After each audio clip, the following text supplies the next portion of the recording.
Hi, this is Paul Bostaph from Slayer. I'm the drummer, and I'm here in Detroit with Mayhem Festival. Now, so far with the Mayhem Festival, what's been some of your highlights? Well, every night, basically, I think our production, for me, has been a highlight because we've never done anything like it before. We have a full video wall behind us, and Is that LED? LED, yeah. Nice. And we've got pyro every night, which is awesome. Nice. Have you had any mishaps with pyros at all? No. Good. I would look a lot different and maybe not be sitting here. Yeah.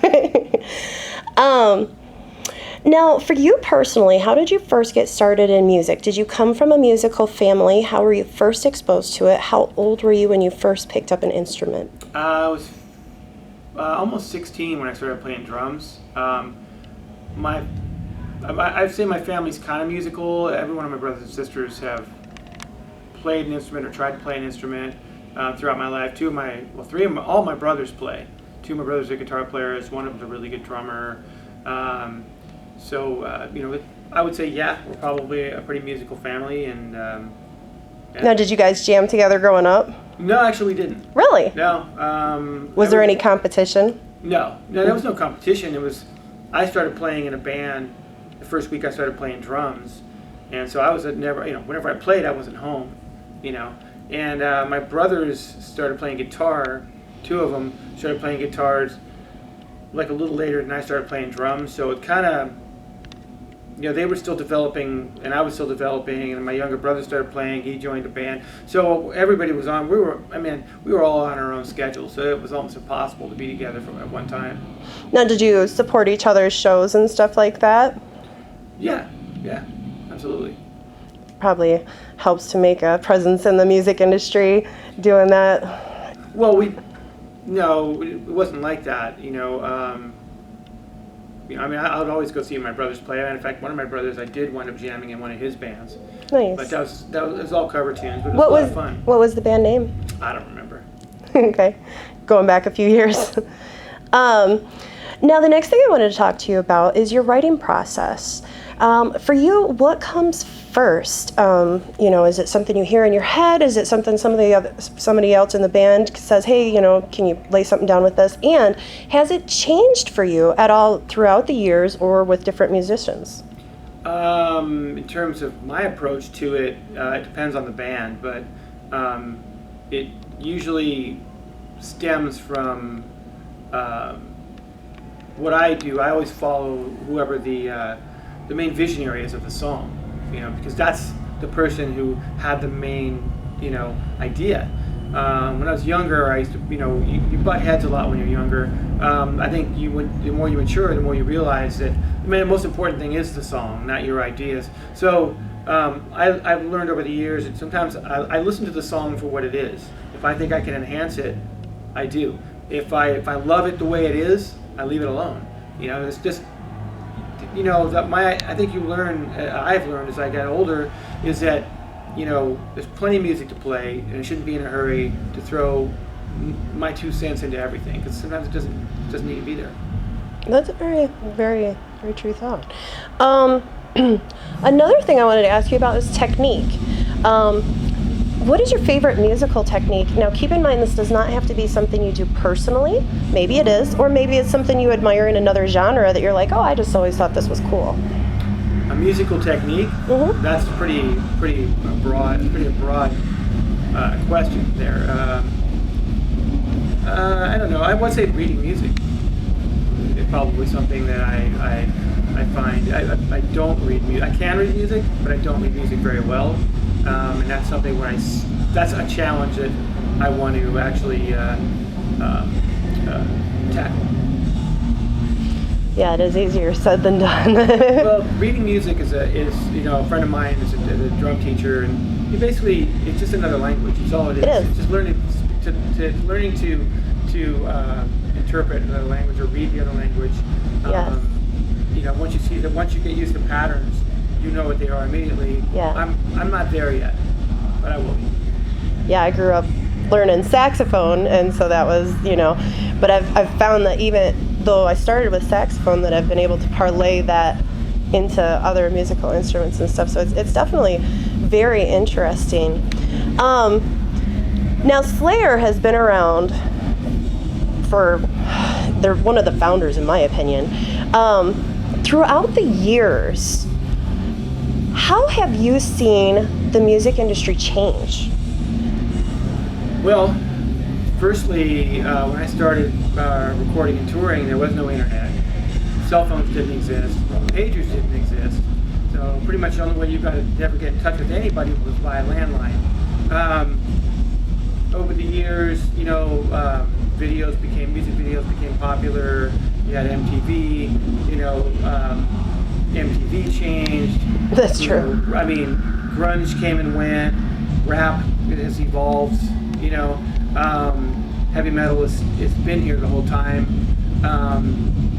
Also, that being said, with the internet, now that's changed the music industry completely because people are able to appropriate, download, or get music for free, music from their favorite bands, which affects everybody, the income of everything. It's changed the dynamic and the economics of the music industry, and I think how it's approached now. You've got YouTube, people can be discovered on YouTube. Yeah. Justin Bieber was discovered on YouTube. Yeah. Who else? I'm thinking. I think Diane Tward was discovered on YouTube. If I'm not mistaken, I might be mistaken. But so these bands, people have immediate access to anything they want. They also have a very strong opinion now. You can say, when you say something in the press, you do for instance, like Blabbermouth or some of these websites, they'll take something you say out of context and it'll make it controversial, take a portion of your interview, and then you see all these comments. So the people actually have a power now that they didn't have, say, in 1990, that where their opinions, they can voice their opinions. Some people are very educated in their opinions. Some people are pretty brutal in their opinions, and maybe not so fair, but that's their opinion. So it definitely changes. It's an interesting dynamic, and I think your skin has to be thicker nowadays. That is very true. Now you guys have played around the globe at this point, and my question is, do you notice any difference in the crowd in different areas of the world?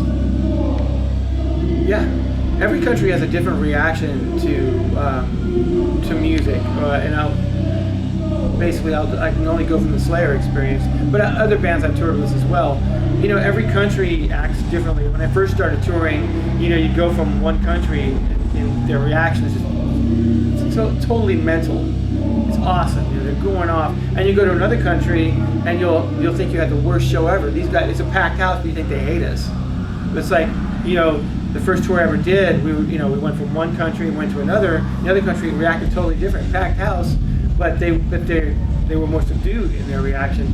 We walked off stage thinking they don't like us, and then it had to be explained to us. No, you don't understand. This is how they react in this country. So yeah, every country, different cities, every one of them has their own special reaction to the music.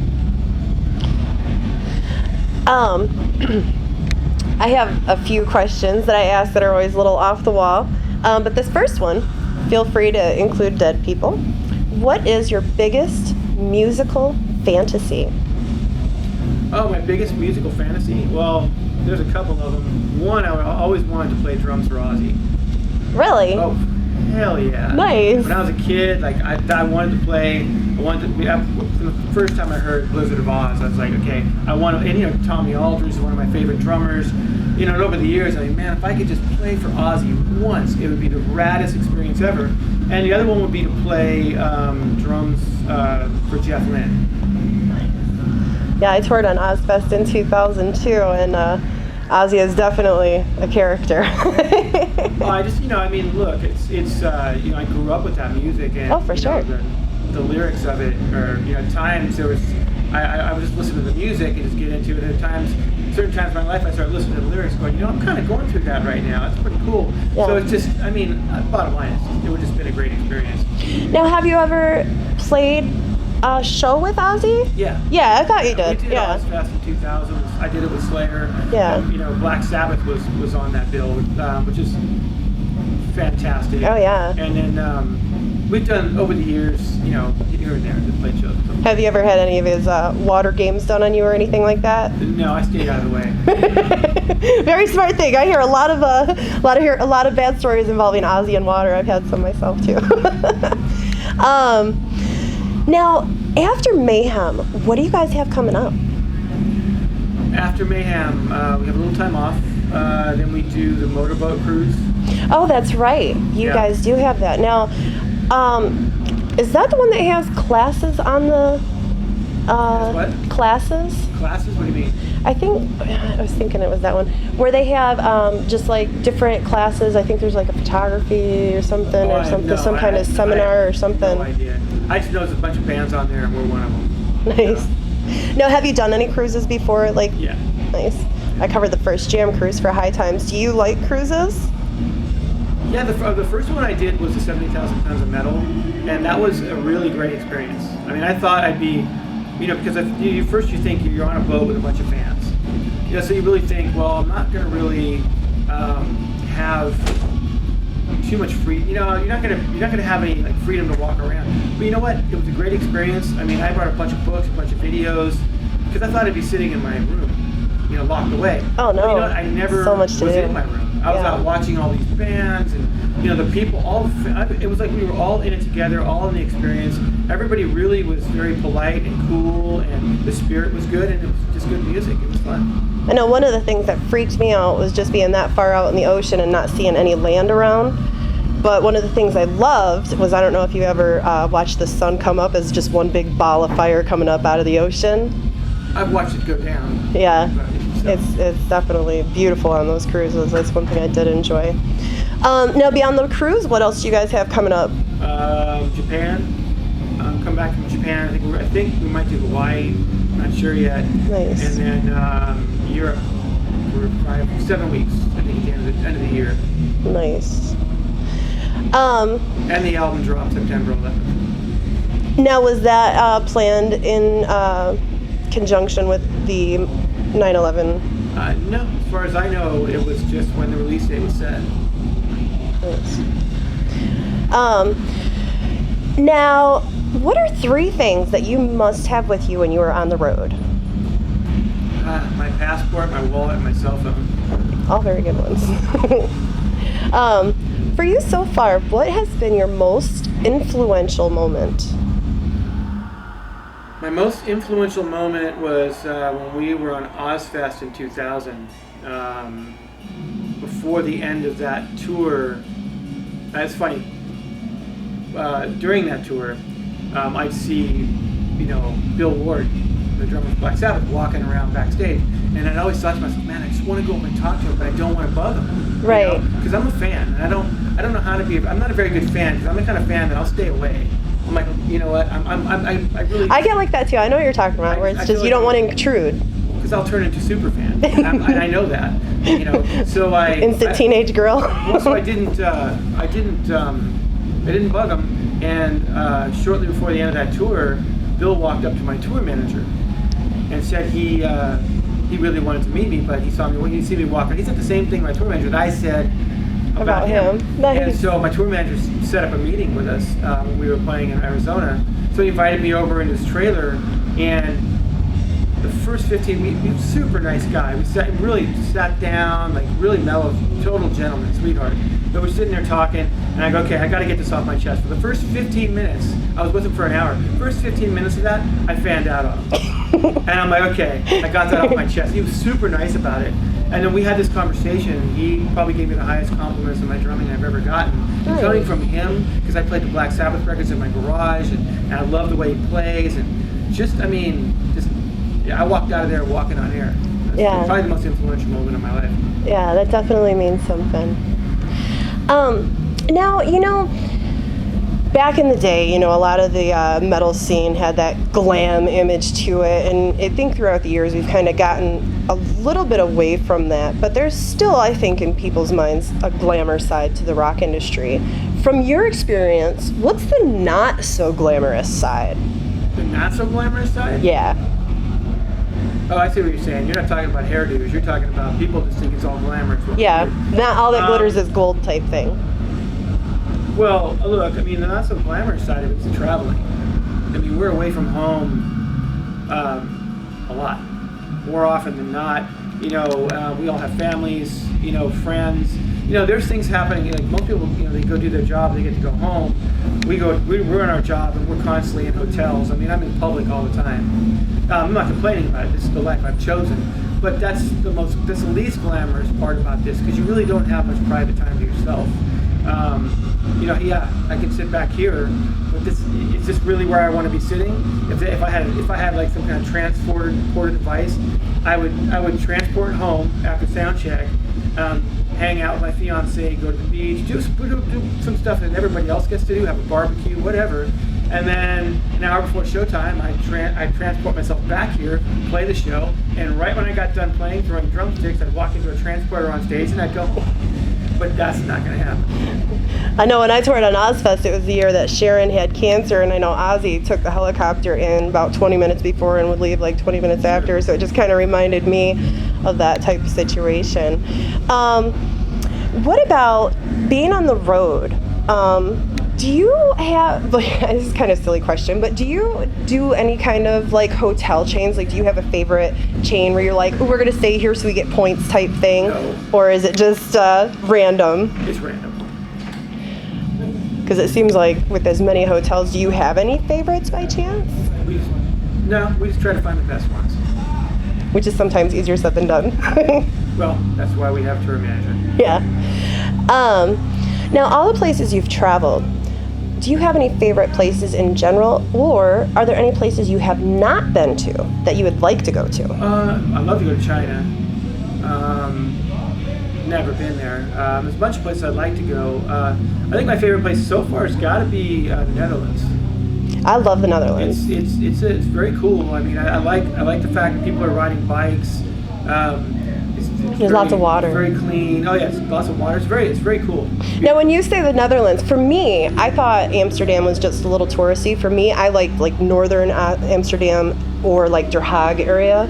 What do you have any favorite places in the Netherlands? Any particular favorite place. I don't get enough time to spend time there to like really Emerge. Absorb myself in it. Yeah. You know, just in general. You know, just not the crowded like red lighting district or whatever. Yeah, that's what I'm saying, where it's like really touristy. It's all the touristy stuff. Like that's basically just what it really is. You know? Yeah. I really like that. It is. It's very nice there. It's really chill. What are some scary things about being on the road? Well, I mean, first of all, scary thing about being on the road, not being on the road anymore, having it end. But really, no. I mean, again, it's the travel. I mean, have you had any bad accidents or anything like that?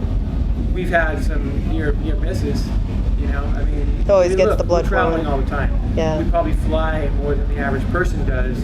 You know, so the more you do something, the averages go up. You know, but this is what you do. You know, we put our lives in other people's hands a lot more than normal people do. Yeah. Now, throughout the years, I know when you're in the music industry, you see people come up and you see people go down, and unfortunately, a big part of it is death too. It happens unexpectedly. Have you had any experiences where you've kind of seen, maybe just from afar, met somebody and thought, oh, hey, he's a cool person, and the next thing you know, dead? Yeah, I've seen that. The older I get, the more I'm going to experience that. Yeah. So, I mean, death is a part of life. That's the bottom line. You can't have one without the other. Yeah. Yeah, it's definitely one of those things that, when it hits close to home, it's definitely unexpected. What about, like I was saying about seeing bands rise up, has there any bands that have that you've, like maybe when the first time you've seen them, you're like, wow, this band's going to do something, and then years later you've seen them? Are there any bands that hold particular memories like that for you? System of a Down and Slipknot. First time I saw Slipknot, I heard the record. Carrie and I had the record. I listened to the record a lot, and then I had the opportunity to go see them. You know, and Totally different experience. I went to go see him, and I'm like, holy shit! I've never seen anything like it. It was like I was mesmerized. I'm like, this is chaos on stage. I was absolutely glued to it. I loved it, and it's really hard to you know, when you see so many bands, it really takes something special to really knock you off your feet. They knocked me right off my fucking feet. I went to see them the next night, and I was just like amazed. And then System of a Down. In System of a Down, they had something immediately. Yeah. And we had them. They were opening up for Slayer in '98, I think it was, throughout our entire tour for us. And man, it was like, when you're a band like that and you're new and you're opening up for Slayer, you really gotta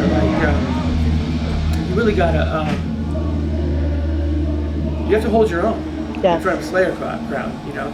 And they did. I mean, they stuck to their guns, and they really had a punk attitude about it, and they never flinched.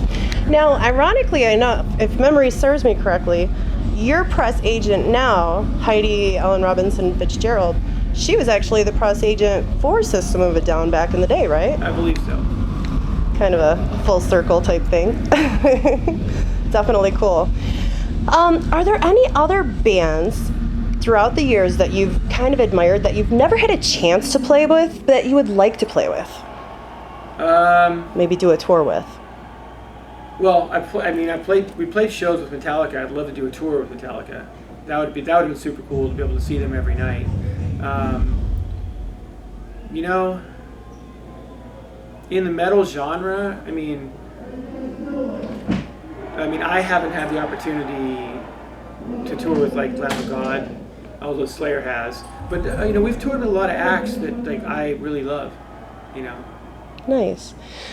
Now, I don't want to keep you too long, so is there anything we did not touch on that you want to make sure that we talk about? Any kind of links online, anything like that? My website's paulbostaph.official.com. Okay.